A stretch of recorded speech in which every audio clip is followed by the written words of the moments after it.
pour notre vie et pour notre service, pour notre ministère et notre vocation céleste. Il y a à notre disposition en union avec Christ des ressources célestes inépuisables et incorruptibles. Ceci est le grand secret de la force. C'est une grande chose et une source de force considérable d'atteindre la position de Christ en sa qualité d'homme, une position dans laquelle nous découvrons disponibles des ressources célestes illimitées.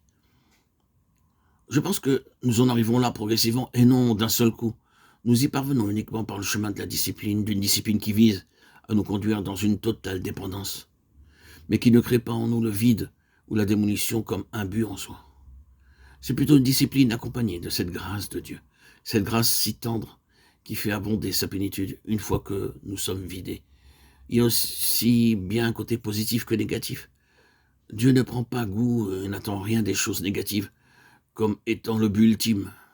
Mais quand il brise et quand il vide, il accomplit quelque chose du côté positif qui nous remplit d'émerveillement. Et à chaque fois, nous ne pouvons que dire cela vient du Seigneur et pas de nous-mêmes. Par ce chemin de discipline, nous sommes progressivement amenés à voir qu'il existe des ressources célestes qui dépassent de loin toutes les possibilités humaines. Et ces ressources-là sont réellement agissantes. C'est cela qui constitue la spiritualité. C'est cela qui fait qu'une vie ou un service soit spirituel. C'est puiser dans les ressources célestes, vivant la vie comme si elle découlait du ciel.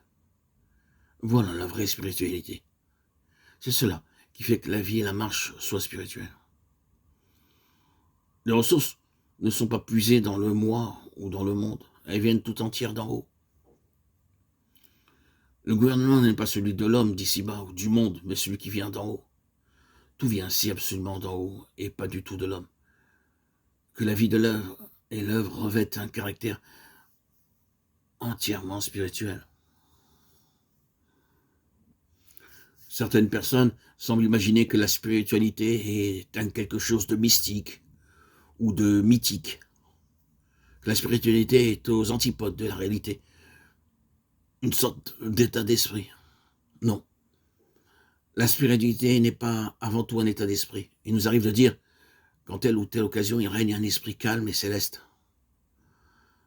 Et l'on peut parfois éprouver ce genre d'impression comme un fruit de la spiritualité. Mais cette dernière n'est pas une chose nébuleuse, mythique ou abstraite. La spiritualité est la chose la plus pratique.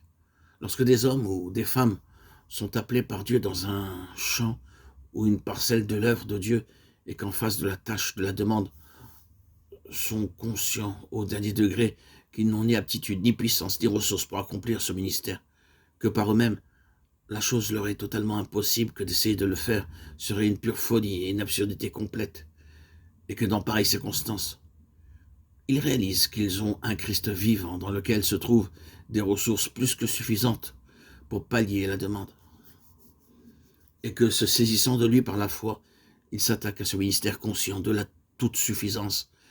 C'est cela la spiritualité. Ceci est pratique, éminemment pratique, et les effets prouvent que la chose est pratique. Et c'est de cette manière-là que se font les choses célestes.